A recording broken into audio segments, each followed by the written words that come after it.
Hi, this is Riaya. Welcome back to episode 3 of my podcast. I actually already recorded this, but it sucked, so I'm gonna record it again. And I'm trying to make this really short and sweet, hopefully, because I'm a yapper. So, first thing I want to talk about is going to court. I have a 3-year restraining order against my ex-boyfriend. And the only thing I really want to talk about is the fact that I was hoping this nigga would wear this suit that he got to court, because we were supposed to go on a date. He was supposed to wear it, and I was just like, I can't even lie. I was still hung up on him so bad. I was like, if he just wears this suit to court as like a final goodbye to me, I would feel so like I don't know. I would love that so bad. Anyway, we go to court, he has it on, but I don't feel a thing. The spell wore off, and I was like, damn, I really do be blinded by like love or whatever, because I'm like, I was hoping every day. I was like, please, I hope he wears this suit. I hope he wears this suit. He wears it, he's chopped. Sometimes that's how it is though, you know what I mean? So yeah, that's that. Since then, my life has been changing like crazy. I want to say the one main point where everything started changing though, like I said on TikTok, if you follow me there, I think you should, is when I stopped chasing money so bad, everything in my life changed. Suddenly I had so much more time, so much more like things to do, more activities. I started kickboxing. I've met new people, and I'm not stressed all the time, because your bitch was stressed. Cause I grew up in poverty. Like I love talking about it. I grew up in poverty, and I always felt like I needed to like hurry up, get my shit together. And I was putting so much stress on myself to do it, that like every day I'd wake up and be like, all right, how are we getting to this money? How are we getting to it? How are we getting to it? And like, it got to the point where there was nothing I could do. Literally, there was nothing I could do. I was trying so hard. I did so many things. I did the money ritual. I did the business shit. I'm working. I'm doing my own business, because I don't do that 9 to 5 shit. Y'all already know. I'm working, contract with companies, small businesses. I'm doing my own business shit. And in doing all that, the money still wasn't just, popping up type shit. So let me get a little comfortable. Welcome. So, and I lost my train of thought. That's crazy. Oh yeah, the money thing. Yeah, when I stopped, I just made the decision one day walking back from Urban, and I was like, I gotta let this shit go. I have to let this shit go. I was in the middle of doing a restructuring series. I made, a Sade post on restructuring part 3. That's what the series was called on TikTok. And I just was like, I just can't keep being caught up in money. If you see me look up, it's because there's a spider up there and I'm scared. So since then, it's been 50 days, over 50 days since I made that original post. So I made another one on my TikTok talking about, 50 days post when I made that decision, how much my life has changed. And overall, I feel like I have so much more time. I feel so much more calmer. I feel like I can just do shit and not worry about the money, because I'm making the same amount of money I was making back then, but I'm just not spending all my time trying to make more. Like, when the opportunity presents itself for me to make more money, I'll be on that. Trust. You nigga will be on that. But if it's not there, trying to constantly create that was kind of just like burning me the fuck out. Like, I was stressed out all the time. I just felt like a brokey. I felt ugly. Being in my past relationship, my ex also made me feel really ugly. So like letting him go just kind of doubled, tripled, 10 times, 1,000 times that energy, where I just feel more free. And that's what I like to call that is emotional real estate. I'm gonna make a whole post on that because it's such a fun word, emotional real estate, because everyone loves a hot, sexy real estate agent, you know? So yeah, I feel like I have more emotional real estate, energetic real estate, that's the word. I have more energetic real estate now to just do shit. I'm like, I can go kickboxing, I can do this, you know, I have time to do my makeup. And it's not just time, because before I would have the time to do my makeup, but I didn't want to do it, you know? Like it's really the energy, it's really the vibe, you know? Like my vibe was so caught up on making money, it just wasn't working. So yeah, that's that. Now I started actually making shit. Like before I was so, I don't know, like under so much pressure that I didn't even want to make the most basic shit. So I stopped doing that and I started making the Shaylas I was talking about. So now on my business page I have Shaylas for sale, grommet Shaylas. I would edit this and put a picture here, but I'm kind of lazy. Actually, no. Grommet Shayla's right here. Can somebody do that? So, thumbnail. So, yeah, I started selling those. I haven't sold one yet, but it's just nice that I have it out there for sale, you know? Yeah, I feel a little iffy on it though. I think this might be my next thing, actually. Religious conditioning. I do not feel okay with selling Shaylas, and I'm not Muslim. I feel like a fake, honestly. I feel like a clone. I feel like a Kanye clone. Like I'm just saying shit. I'm just selling shit for money. Is that spider still up there? Okay, it's still up there. This is like so schizo of me. But yeah, I don't feel okay selling stuff that isn't in integrity with who I am. But my biggest audience on Instagram, who I've sold to before and who I usually sew for, is a Muslim woman. So I'm like, maybe I can just make the Shaylas, and you know, that's the most hands-off way I can make shit for them and still keep that audience and still keep that benefit, you know, that financial benefit, because that's really what it is. If I'm being honest, I want the fucking money from them. I don't really, I don't know. I can't lie, this is my podcast. I don't even fuck with them for real. Like, I really don't, you know what I mean? Like, they don't probably wouldn't fuck with me had they known I'm not Muslim, you know, maybe for some other shit, but it's like, I don't know, maybe they would. Maybe that's just me being scared of like disappointing the Muslim community. So I gotta get into the religious conditioning. So that's that. To tie in with the idea of creating art projects and just being in the energy of wanting to actually create and it not being so soul taxing on me, like such a downer. I started a series, like I said before, called Hypersexual Creation, where what I was attempting to do was to take hypersexuality and use that energy to make art projects. But it was mainly for financial gain. So when I made the switch, I was like, you know, this isn't going towards art projects solely anymore. I can kind of use it for other shit.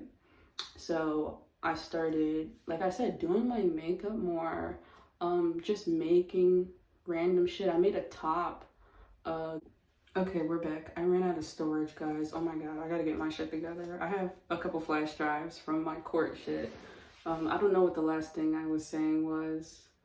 Oh yeah, using my energy to do art. But since I stopped chasing the financial aspect of it, I just realized there's so many more avenues into that I can like channel creative sexual energy, because it's the same thing. Channel those into things that feels pleasurable, but not in a shameful way, which was the original goal, was to stop doing shit that felt shameful and do shit that actually is like uplifting in a pleasurable way. And I feel like I've been doing that pretty successfully. Like when I do my makeup, or I just get the urge to like feel pleasurable, I'm like, all right, let me do my makeup. Let me put a fucking outfit on. And there's just a different vibe to the way I approach it now. It's like a more sensual vibe. And I feel like also I have that all the time versus like before. In the beginning, when I first made the series, I think I said on day 5 that I felt like I was using the energy efficiently, because I would feel the same way I felt after having sex. Like, you know, you come, shit's over. And I was like, you know, as I'm trying to work on these art projects, I'm feeling the same way. Now, in retrospect, looking at that, that's actually me hitting that point where I'm like, okay, this is not pleasurable anymore. I'm done. And I was hitting that so fast, trying to make art for the sole purpose of making money.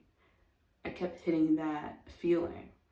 And I thought that was good, but looking back, I'm like, no, that's not good. You know, if you're trying to make money and you keep, and it's not even pleasurable anymore, like that defeats the purpose. That's not what I'm trying to do. So yeah, just now, there's just like an aura about me. I just have an aura, guys. I have aura. Someone asked me on TikTok, I asked people to leave me questions when I did a 40-day update on hypersexual creation. Someone asked me, what did they ask me? How do I channel the energy into different art mediums? So, like I said earlier in the podcast, it's more so a sensual approach to shit that doesn't straight send you into burnout, if that makes sense. Because if you're trying to hyper focus your energy into one medium, that can be beneficial if that medium is uplifting to you. Like if you're a songwriter and you find pleasure in writing songs, then I feel like channeling your sexual creative energy into your songs would be probably easy for you and really enjoyable for you. But if you're dreading what you're making and you try to channel that into, you know, makeup, into dance, into fashion, different ways of expressing yourself. What was I saying? If you're, oh my God, guys. If you're trying to channel your sexual creative energy into different mediums, actually no, I was going to answer that one way. Let me answer this a whole nother way. Let me answer how I do it. When I am doing that, when I'm channeling sexual creative energy into other projects, for me, it just comes so much more naturally, because all the time I am seeking a sensual, I guess, feeling from it. Even if it's something as simple as taking a shower, I'll take like a really intentional shower and be like, you know, I'm trying to have a pleasurable shower. Not in here jacking off unless that's what you do, but I'm saying like approaching it in a way where you're like, I know I will receive pleasure from this. I want to have a good relationship with the activity that I'm doing. So that's how I kind of channel it into different stuff, because to me, it feels pretty restrictive to say that sexual creative energy only goes to art. Because when you're an artist, being an artist is your life. You're an artist in and out of the art room. At least to me, that's how I am. This is not a profession, it's a lifestyle. It's a lifestyle. Like dead ass. So I don't know if that really answers the question. I wanna sum it up because I wanna clip this on TikTok for the girl who asked. So to sum it up, how I channel it into different stuff is I just approach it with the intention of it being pleasurable, no matter what the activity is. Sometimes my brain just automatically goes there. Like I'm like, I want to do my makeup, and I just start doing my makeup in a way that sensually feels pleasurable. Not doing the eyebrows so they look nice, not doing the lip gloss so it looks nice, but so in all the different senses, like looks, feels, like just the whole thing feels nice to do. So that's really how I approach it. Even like writing poetry, I want it to feel good. I don't really write poetry, but I did one poem for this open mic that I was at yesterday. I didn't get to read it, but just approaching it with the thought of, I want this activity to feel as pleasurable as possible. Not look as good as possible, not, make the most money, but to feel as good as possible while approaching that activity. That's how I do it into different mediums. Naturally, I'm the type of person that likes to do a bunch of different things at once. So if you're not, I don't know how to say, like, I'm not sure how you would get into that. I've always been the type of person who just did multiple things at once. Like I like, to write music. I like to just draw. I like to make clothes. I like to design. I like to do all of that. So that's just how I do it.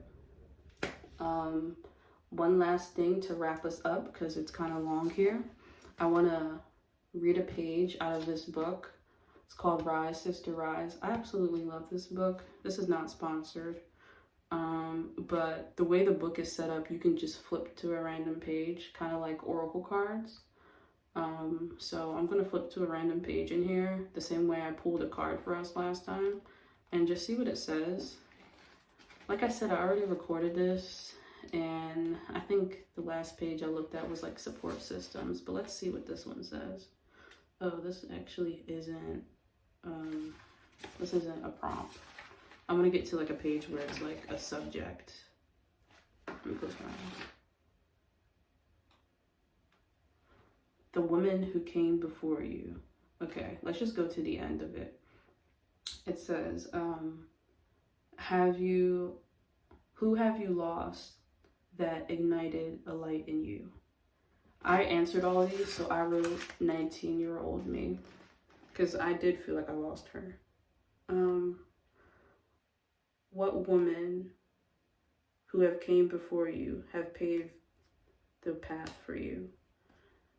And it says call upon them. So I wrote a bunch of different shit. I wrote my mom, my grandma, celebrities, warriors, because I just identify with you guys. Regular woman every day. My ancestors I don't know. That's what I wrote. Thank you. So yeah, let's just think about all the women who came before us to put us in this situation right now. Those are the real slay queens. I think I'm slaying queen. No, those were actual queens who were slaying. Probably literally. Probably actually killing people. But for good. Or maybe not for good. I don't know what they were doing. But they got me here. So, love you guys. Subscribe. Leave me a really nice rating if you can. I tried to leave myself a rating on Spotify, and it was like, bitch, you didn't even watch your own podcast. And I was like, clocked me. So that's that. I think I talked about everything I want to talk about. And from here on out, I will be doing whatever just randomly comes up in my brain.